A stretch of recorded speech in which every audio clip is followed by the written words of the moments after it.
same way you and your wife do in terms of not wanting your kids to be entertained because that's what you do. Yeah. I don't push, I've never pushed my two older sons to box. And, I feel like that's something that God had me doing in my life. But I've always introduced them to other sports and do something different. Yeah. And I would probably give them a shot at it if I saw like exceptional talent and a tremendous work ethic. Because the difference between this sport and other sports is it's a lonely sport. Yeah. And that's one thing. I had my brother early on. He was a year older than me. We boxed together, but it was lonely. I mean, lights, camera, action aside, we had to go to school, come home, do our homework, and then it was off to the gym. Yeah. And it really wasn't a teammate atmosphere. So, Right. Over time, that can wear on a little kid. And even talking to my coach now, he said, man, if I could do it all over again, we probably would have eased up on you guys a little bit more. Right. But, I'm not complaining. It is what it is, and here I am today. But it's something that if a kid is going to box, they got to really be pushing you like, Dad, take me to the gym. Yeah. You got to sit back and watch the work ethic and say, man, he's got the drive. Right. And let me get him somebody that can teach him Absolutely. the craft. So if you got that, I say go do it. All right. So that's the thing. I give you my son and teach him how to box you, and I'll put your kids in entertainment. All right, we'll talk about it. Definitely. But Do I promote? Yeah, you we'll let you do the concert / boxing. No, this the boxing. Just the boxing. you got Did you something ever think of anything else other than boxing? for me?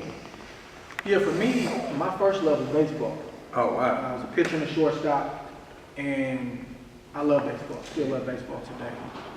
I boxed for many years, and then when I became a freshman, I was done with boxing. I was burnt out, was tired, didn't want nothing to do with it, so I started to play tailback and strong safety. Team was horrible at Hayward High, but I love them. Yeah. They were horrible. Yeah. But I played my freshman year, sophomore year, junior year, started getting some looks for defense, for strong safety, but it came, to a point where it was a crossroads where the Olympics were, I think, 3-4 years away, and I either had to put on 25 pounds of muscle and bulk up or go back to boxing. So I went back to what I knew, but I often think about what life would have been like if I had played baseball. I'll tell you what, baseball's got guaranteed contracts. Baseball's got guaranteed contracts, but it's when you're the best at what you do in the sport of boxing, for 8 weeks of training and 36 minutes on fight night, you can't complain about what we're getting paid. Yeah, nah, absolutely. Especially when you're at the upper echelon. Yeah. So this is my journey, man, and this is this is something I'm doing, and I want to make the impact, man, while I'm in the sport. I'm not going to be boxing in my 40s. Oh, okay. I can get that right here on video. I will not be boxing in my 40s. You can tell Dan Goose, I try to make no fights.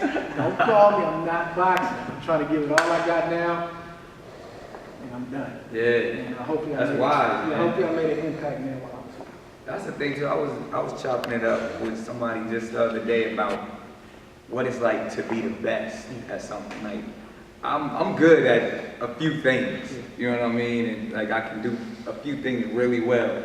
But to be like the best, to be called the best, the pound for pound, number one, like I've never experienced anything like that. To be like my wife, she's the best at what she. But like, how is it to be the best? And where does that transition happen to know? Yo, all right, I'm really good. All right, some people are calling me great, and then when you look around, like, yo, I'm the best. Like, what? How is that? And for me, like personally, humility is my strength. Right. Because I know where my blessings come from, and not only just blessings, but just my strength. Because being a professional boxer, man, it's a grind. Yeah. But I it's never been something that I wanted to call myself. Right.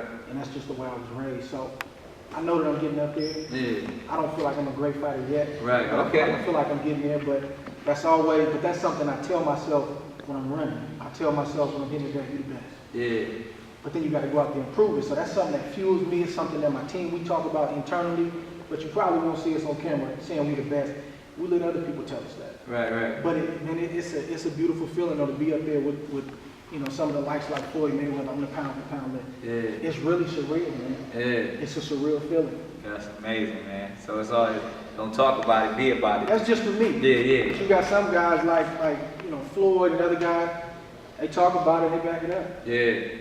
Yeah, guys like Ali, you got a few guys throughout history that could talk it and back it up, and those guys were, they were great. They Yeah. transcended the sport. So, but I just try to stay in my lane and just do what I do Nah, that's and what's stay up. focused. I feel you. I'm right there on that same way. It's weird because even in my in entertainment, it's even they'll catch me saying something or doing something, and I'll probably get so much ridicule all the time. Yeah. It's like, oh, you say this, you do this, and I've seen you on this, and so it's just like it's really about coming from what's in your heart at the end of the day. So Yeah, and I just try to, man, I try to represent him the right way, man. I wouldn't be honest with you. I could probably be bigger yeah, if I kind of stepped off the course and kind of yeah, did some other stuff. right, absolutely. But at the end of the day, whatever my career is, and I know Dan probably don't like me saying it, but I didn't get into boxing to be a superstar. Right. Everybody's talking about who's a star, this person's a star. I got into boxing because I knew I had a gift from God. I had something unique. I had a unique ability. But then I had a tremendous work ethic that I know came from him. And I said, well, man, I want to max out what I got and see how far it takes me. And then let it be what it's going to be. If I'm considered a star or best at the end of the day, so be it. I'm going to give it everything I got. And here I am, over 15 years later, blessed to be an Olympic gold medalist, two-time world champion, and hopefully man, the best is yet to come. So staying focused and staying on that path, there's benefits there, even though it's temporary benefits on this end, to the right and to the left, staying the course, man, it's benefit. Yeah, that's real talk. You talk about your work ethic, and I think that's probably where I first, you kind of caught my eye. I mean, I'm not a boxer, but I feel like that grind, putting in that work, you know what I mean, going hard as much as you can. I kind of had that mentality as well. So it's like, where does that drive come from, and what kind of drive you the most? That's crazy because I think it was God given, man. I've always been a kid. I don't care if you're playing cards, pick up game of basketball. I don't want to lose. Right. I want to win. Yeah. I'm gonna scrape my knuckles, my knees, whatever I got to do to get the win. Yeah. So that's always been in me. Yeah. And then I think over time between my father and my godfather, they taught me a work ethic. Yeah. I think sometimes you got to teach a kid how to get up. Hey man, get up. Yeah. One thing they used to tell me was young men shouldn't be sleeping in. Yeah, right. You need to get up. It's 8 o'clock, 9 o'clock. So I get up at 8, 9 o'clock. Right. I have nothing to do. So it's just a combination, man, of something I had in me, a desire to be the best at whatever I did, and then also a work ethic, man. And here I am. It's like, bottom line, niggas, I just don't like to lose, man. Yeah. And I never wanted to be one of those guys in a post-fight interview saying, man, I could have beat this guy, but man, I wasn't really focused. Yeah. I take this game serious. Yeah. And I try to do whatever I do, I try to do with all my might, and give it everything I got, man, and good things happen. That's real talk. Hey man, it's been a pleasure. Appreciate Sitting it. down, right? Oh, come on. Anytime, See you fight man. that way. We'll be ready. Yeah, absolutely. I know you are. ready. You heard that? Chad said he's gonna be ready.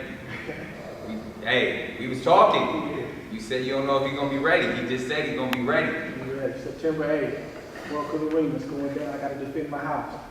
North Arena is my house. Yo, what's up, y'all? It's Nick Cannon here, and I'm at Andre Ward's training facility, getting ready for my big job on September 8th, where I will be announcing the Andre Ward versus Chad Dawson match. It's going down right here in Oakland. Don't miss it. You've been bugged. It's not about me. It's about you. Ready, guys? Ready? On 3, 1, 2, and 3. Perfect.